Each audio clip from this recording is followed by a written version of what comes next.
안녕하세요. 김태훈의 현명한 투자자 방송 시작하겠습니다. 오늘은 캡스톤 파트너스에 대해서 좀 말씀을 드리겠는데요. 이제 블로그에 글은 먼저 썼지만 저도 좀 게을러서 그런지 방송은 이제 녹음을 해서 올리게 됐습니다. 이 캡스톤 파트너스는 상장한 지 얼마 안 된 파릇파릇한 창투사이긴 합니다. 근데 상장한 이후에 주가가 많이 이제 안 좋아서 그 시장 내 별로 이제 이미지가 처음엔 좋지 않았죠. 하지만 이 회사가 굉장히 투자를 잘하는 알짜배기 회사입니다.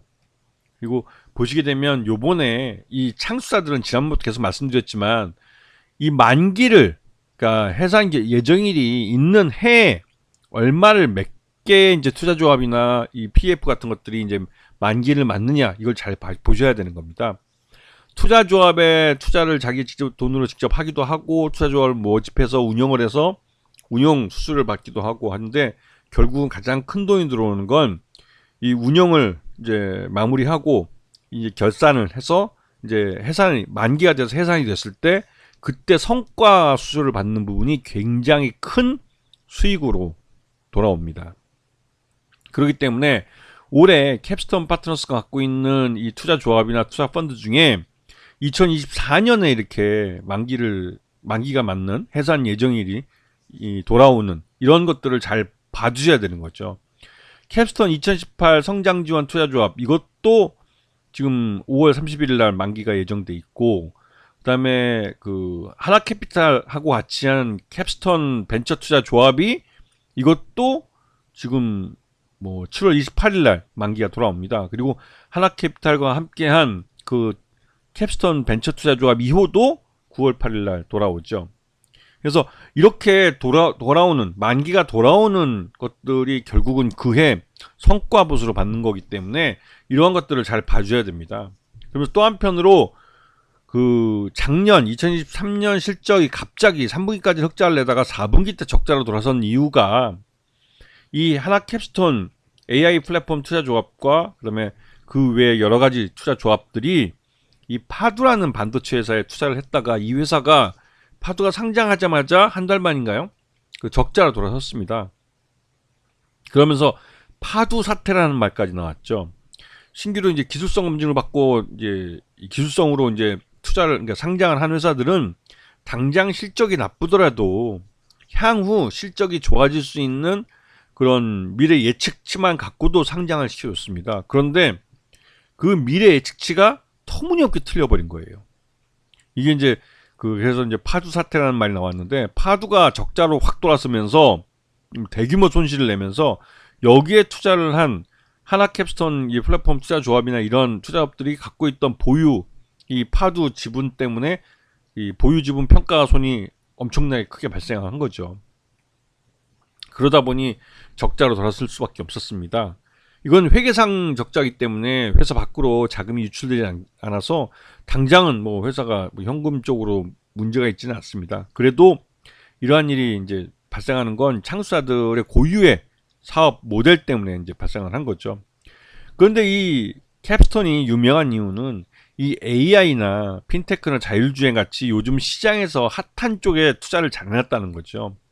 그렇기 때문에 이 회사가 투자해 놓은 이런 회사들 때문에도 인공지능 바람이 불면 캡스톤도 그 바람을 잘 타는 종목으로 잘 알려져 있습니다.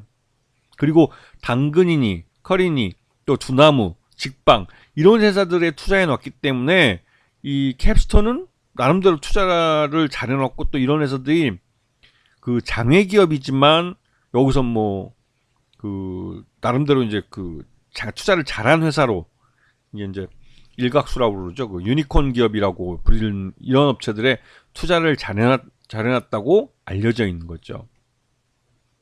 이 회사가 상장한 지 얼마 안 되기 때문에 아직은 보호예수에 되어 있는 종목들이 많습니다. 그러다 보니 실제 유통 가능한 주식수는 굉장히 적은 편이고요. 자, 거기다가 이 회사가 지금 지난해 연말부터 해가지고 이 그 전환사채가 주식으로 전환되면서 이게 이제 매물이 좀 쏟아졌습니다. 그래서 이제 주가가 이제 흘러내린 측면도 있죠. 그리고 그 주요 주주인 다산벤처스나 하나캐피탈 이런 데들이 보유하고 있는 지분들을 시장에 꾸준히 팔고 있습니다. 그러면서 이런 지분이 줄어들면서 주가가 계속 흘러내린 측면이 있죠. 거기다 앞에서 잠깐 말씀드렸지만 이 파두 사태 때문에 이 신규 상장한 종목들에 대한 이 주간 증권사에 여러 가지 증권 신고서에 들어가는 내용들을 보다 엄격하게 관리할 수 있도록 제도가 바뀌었습니다. 그 정도로 이 파두 사태라는 게 굉장히 큰 시장에 충격을 준 사건이죠. 그리고 지금 현재 그래서 이제 이 파두 사태 때문에 이 파두라는 종목을 갖고 있는 투자조합의 평가손이 대규모로 발생하면서 그러니까 영업이익이 흑자에서 적자로 확 돌아서 버렸습니다. 그래서 단기 순손실도 발생했죠. 그리고 이거는 이벤트적이기 때문에 굉장히 그렇게 큰 영향을 미치지 않겠지만 이렇게 한번 돌아가 버리면 좀 맛이 가버리는 거죠, 솔직히. 그 주가가. 왜냐면 이렇게 주가가 흘러내리는 게 파두 사태 때문에 흘러내린 겁니다, 이게. 그리고 작년 그 연말에 상장을 해서 처음에는 주가가 잘 올라갔지만 그 이후로 앞에서 봤듯이 주요 주주들이 주식을 팔아치우면서 주가가 많이 흘러내렸고요.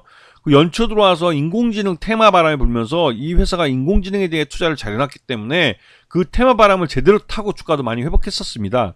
하지만 그 이후에 파주 사태 때문에 실적이 적자가 돌아섰게 이제 시장에서 예측이 되면서 주가가 이제 흘러내린 측면이 있죠. 물론 회사 내부적으로는 이 자신들의 투자조합이 갖고 있는 평가 손실이 커지고 있다는 걸 뻔히 알 수 있었습니다. 그래서 그런 것들이 주가에 영향을 미쳤고 결국은 바닥을 찍어버린 거죠. 그리고 나서 이제 그러한 파주 사태의 영향을 주가에 다 반영을 하고 새롭게 차트를 그려가고 있는 겁니다. 그렇기 때문에 이 캡스톤 파트너스는 나름대로 투자를 잘해놓은 창수사기 때문에 향후 실적에 대해서 특히 이 파주 문제는 물론 여전히 이게 영향을 미치겠지만 파주도 주가가 이제 다시 또 급락한 이후에 회복세를 나타내고 있기 때문에 이 캡스톤 파트너스도 주가가 회복될 가능성이 크고 또 올해 투자조합 만기를 가져오는 것들이 한 4개인가 투자조합이 되는 걸로 알고 있습니다. 그래서 그런 부분에 대해서 그 성과 수주를 받을 수 있는 가능성이 있기 때문에 실적이 괜찮아질 수 있는 창수사라는 걸 기억하셔야 돼요. 이런 부분을 잘 보셔야 되는 겁니다. 아시겠죠? 자, 오늘 방송 여기서 마치겠습니다. 감사합니다.